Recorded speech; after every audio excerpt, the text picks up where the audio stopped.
it probably scared them because they did not really understand the concept of that. And so by looking into the water and seeing essentially a face looking back at you, maybe you didn't realize that was your own face, right? So we have all these like sort of interesting little things that go, but the breaking of the mirror, the shattering of one's image, the shattering of the, potential or possibilities, I think is something that's tied to that. I don't really follow, and the Victorians obviously had that, belief of covering mirrors when someone passed because they didn't want that's right. Yeah. their soul to leave. Mirror is a portal. And so therefore, perhaps, breaking a mirror is bad luck because you've trapped spirits in this world as well by breaking that mirror. So I think there's a lot of different approaches to that one, and I'm sure it varies from cultures and different locations in the world, whether people believe it or don't believe it.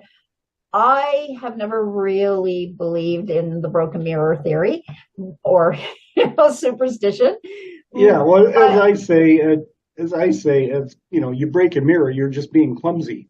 Well, yeah, or it's totally accidental, right? But Yeah. at the end of the day, I don't know. I don't think that, you're going to have 7 years of bad luck because you've broken a mirror. But it's amazing how many people will and do believe that. So, yeah. and I don't condemn anybody for believing in superstitions. Again, we've been raised on them from the beginning of time. It's just a matter of whether or not they have perhaps happened and then something coincidentally coincides with that. And then again, you are, very much stuck in the concept of that superstition playing out. But interesting. So let me talk about another theatrical one, because this one I'm sure is another one that most people are familiar with.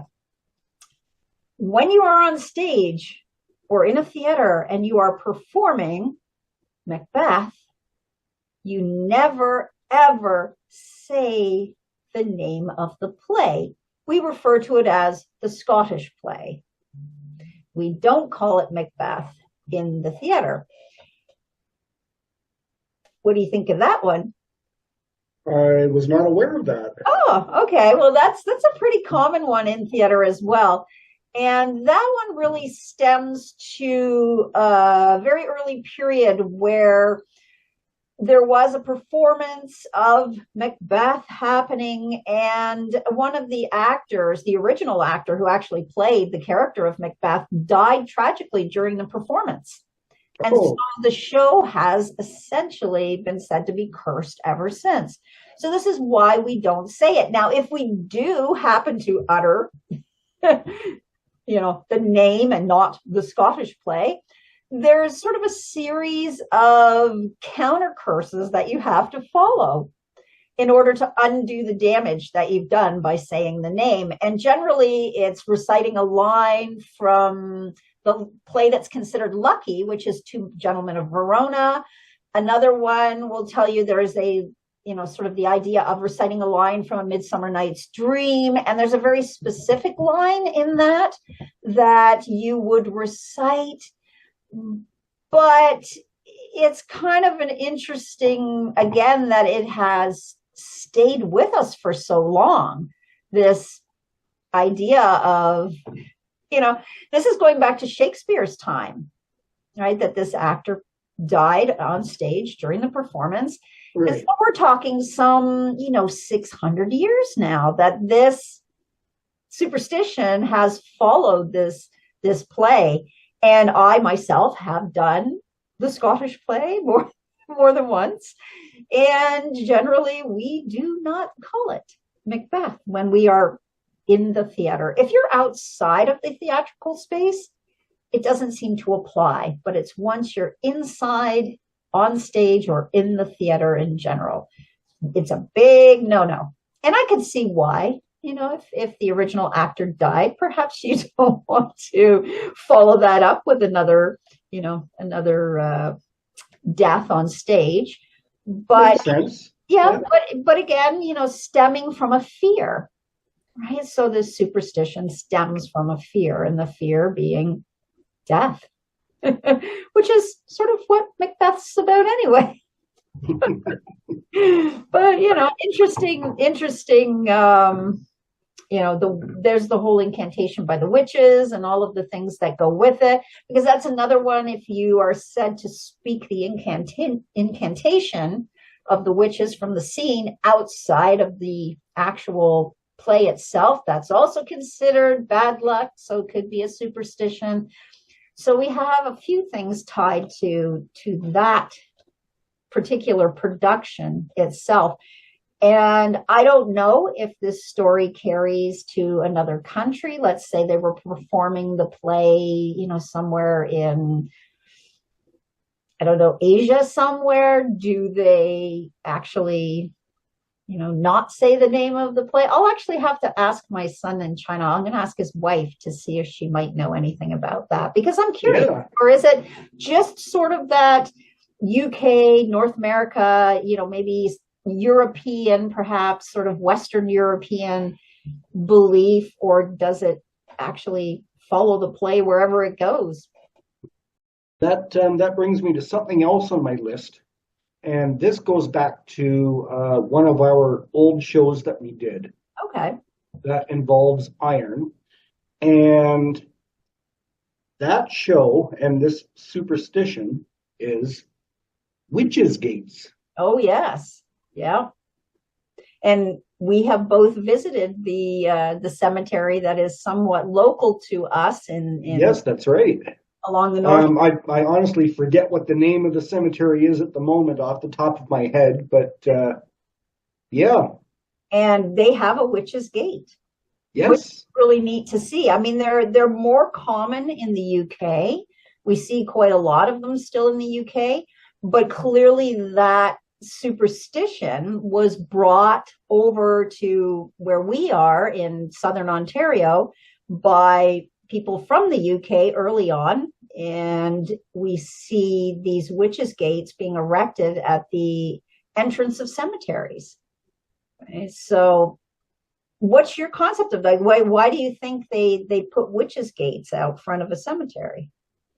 well, it's I guess it goes back to the superstition of believing that these gates would keep witches out of the cemetery, or on the other end of the aspect, if you had a burial of someone who was claimed to be a witch, it would probably keep them contained within the cemetery. Right.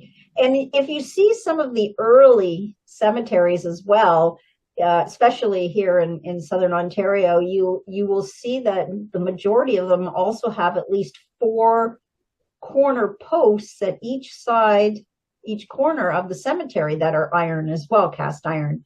And then they would either have a cast iron fence that ran around the perimeter, or they would have, a wooden fence that was attached to these.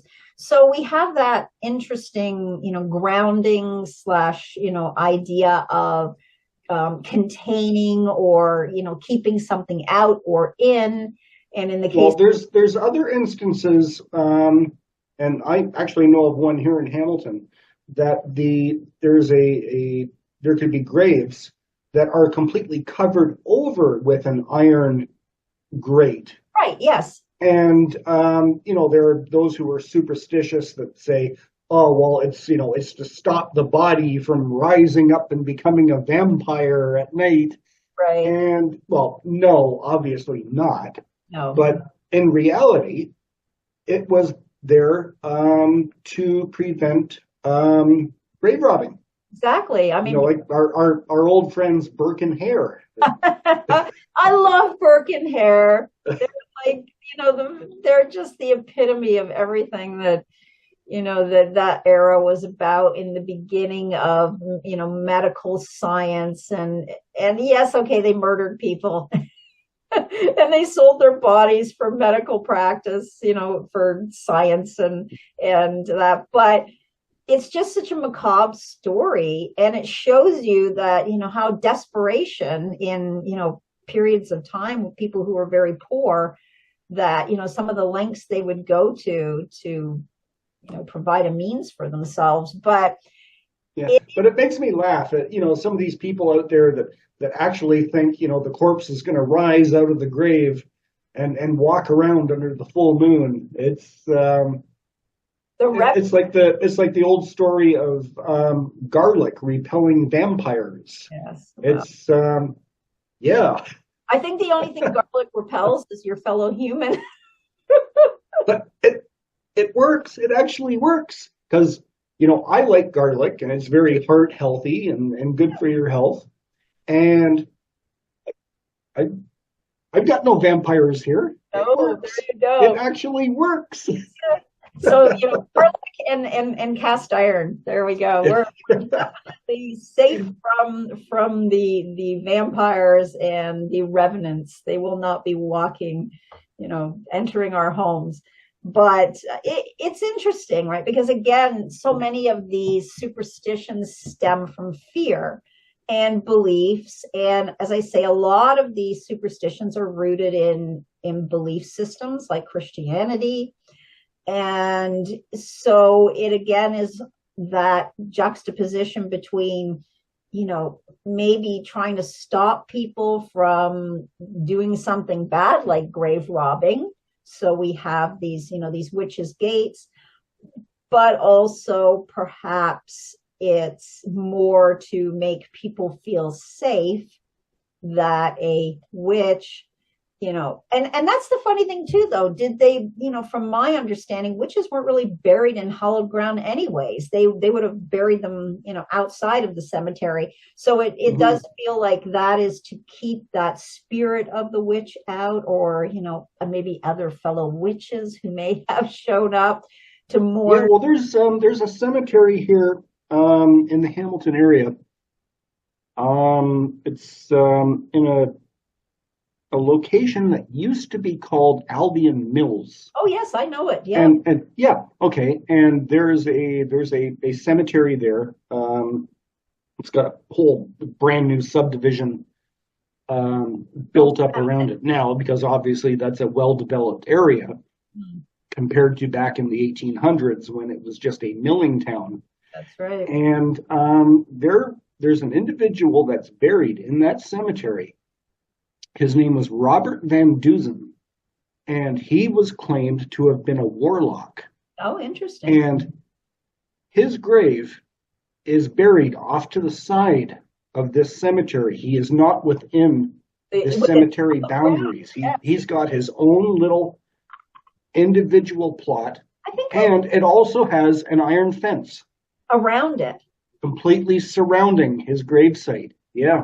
I remember some years ago when we lived in Hamilton, we did discover that. And I thought it was a rather interesting, note of, again, these superstitions around people who didn't understand other people. Right? It's like we're going to apply these labels to people. And I don't know that he applied that label to himself. He might have been, somebody who didn't believe in Christianity perhaps at the time, or was perhaps another sect of Christianity that the local people didn't agree with. I mean, there's so many different little nuances that, could explain these things, but it is interesting that we see this even here in Southern Ontario. This is not limited to just the UK or Europe or places where we hear a lot of stories like that, but we do see those superstitions being brought over and being applied even here in, sort of earlier settler times, that, people were still hanging on to those Yeah. beliefs, right? And it's a, it is what it is. We are people. We go with what we know.